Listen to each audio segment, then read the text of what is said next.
இயேசு கிறிஸ்து ஒரு வீட்டில் இருப்பார்.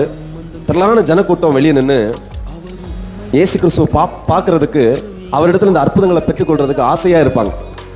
அப்பொழுது வியாதி உள்ள ஒரு மனுஷனை கட்டிலோட ஒரு குரூப் தூக்கிட்டு வந்துடும். அவரை பார்க்கறதுக்கு வரிசையில் நிற்கலாம். பார்த்தா சரியான கூட்டத்து நடுவில் எப்பண்டா இவரை பார்க்கறது, இதுக்கெல்லாம் செட் ஆகாது. இப்போ இவர் பயங்கரமான ஒரு சூழ்நிலை இருக்கிற, விடுதலை பெற்றே ஆகணும்னு சொல்லிட்டு வெறித்தனமான விசுவாசத்தில் அந்த குரூப் என்ன பண்ணாங்க தெரியுமா? அவர் கூரைக்கு மேலே ஏறி கூரையை பிச்சுக்கிட்டு, அவன் வீட்டுக்காரன் என்ன சொல்லுவானுங்க நினைக்கல, வீடு உடஞ்சிரும்ல நினைக்கல, பிரச்சனை ஒரு மிகப்பெரிய உயிரை காப்பாற்றணும்.